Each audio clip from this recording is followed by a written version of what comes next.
Hi guys, welcome back to our channel. It's Sophie. I'm super excited to be back with another makeup tutorial for you guys today.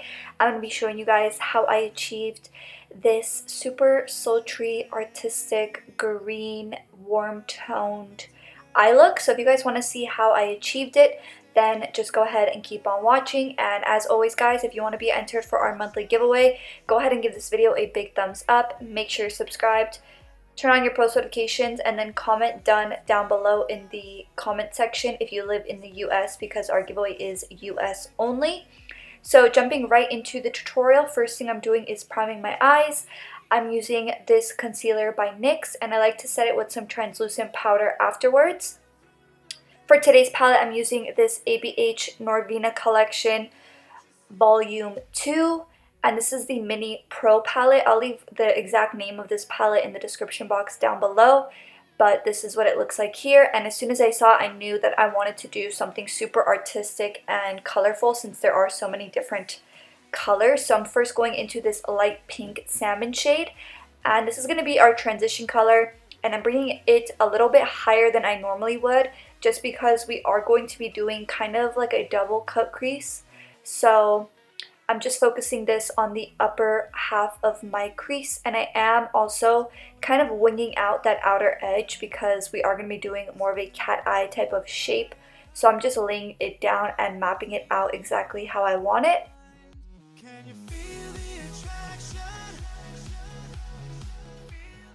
Next, I'm picking up my angled brush and this dark brown shade, and it kind of looks a little bit like a maroon or purple, but it's still super neutral. So I'm just popping this in my upper crease as well, and I am drawing this a little bit higher than I normally would just to give myself extra lid space since we are going to be doing a double cut crease. So next I'm just grabbing this small tapered brush, and I did mix the first transition color as well as the orange shade in the palette, and I'm just kind of going in left and right motions and just kind of adding a gradient to this look, and I'm just going to slowly start to diffuse it, and it just really helped me to blend this line out. So I'm just literally going in left and right motions, not really bringing it any higher. I like the precision of the shape of it, so I didn't bring it too high. And then I'm going in with this angled brush and some more of my NYX Can't Stop Won't Stop concealer, and I'm carving my crease, and I'm also applying this concealer all over the lid. And I didn't show it, but off camera I did apply some translucent powder over top of this concealer just to kind of matte everything out, that way future shadows don't mix with the concealer. Next, I'm going into this really tiny detailed brush and this lime green shade, and we're just going to be applying this to the outer crease like so.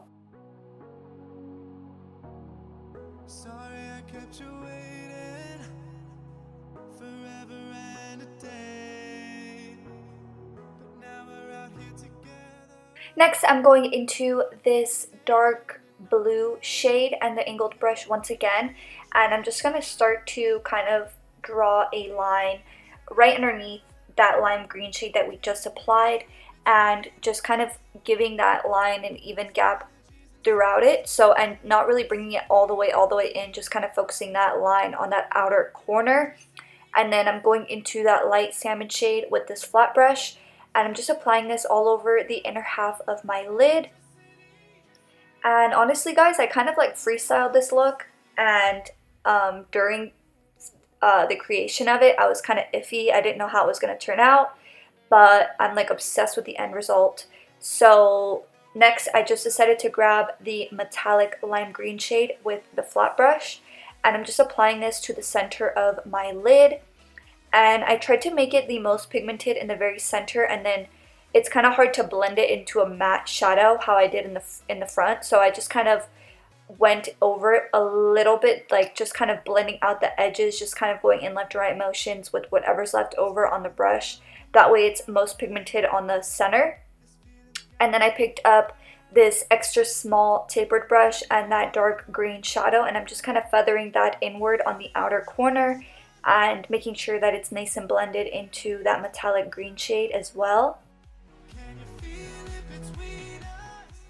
So next I'm going into this new ABH glitter in the shade Color Wave, and it's like a beautiful lime green glitter, and I did apply some glitter glue underneath this. Of course, I used the NYX glitter glue, and I just kind of focused that on the inner half of my crease, and then I just peeled off my tape, and I did apply it a little bit lower than the original line, but use that first line as a map of where to apply it and try to get it as straight as possible.